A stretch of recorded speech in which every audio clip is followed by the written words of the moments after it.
हृदय में विवेक का उदय तब होता है भाग्योदयेन बहुजन्म समर्जितेन।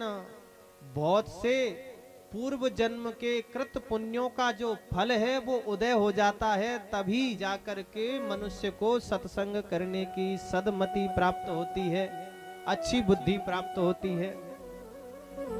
नहीं तो आदमी तो लगा ही है अपने घर गृहस्थी के कामों में, सुबह जल्दी जल्दी जगना है, फिर भैंस खोल करके पसर चराने जाना है, और जिनके पास में बकरियां वो बकरी ले जाएंगे, भेड़ हैं भेड़ ले जाएंगे, जिसके पास भैंस हैं भैंस ले जाएंगे, और जिसके पास ये नहीं है वो बैलों के कंधे पर हल रख करके खेत में चले जाएंगे।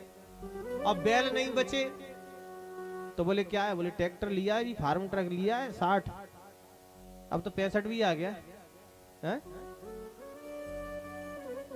तो बोले फार्म ट्रक लेकर के खेत में जाना है, सवेरे ही सवेरे जल्दी। कलेऊ, बोले कलेऊ ज्यादा कुछ नहीं है, तो संजा की बासी महेरी धरी है, वही पी के चले जाएंगे, पर जानो तो है। मेरा कहने का अभिप्राय यह है कि सुबह से ही दिनचर्या चालू हो गई, दोपहर तक खेत में हल चलाया, दोपहर भोजन पहुंचा, उस भोजन को करके फिर सांझ हो गई वही, और हार थक करके दिन भर का काम करके आदमी आया तो ब्यारू कर करके उसको सोने की पड़ती है।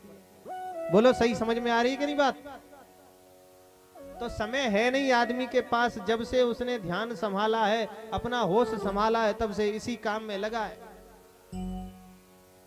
और इसी काम में बुढ़ापा आ गया, बाल सफेद हो गए।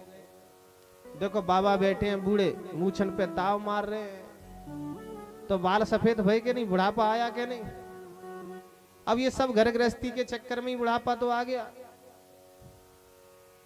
इसीलिए ये प्रभु की कृपा है कि अब बुढ़ापे में माला लेके बैठे।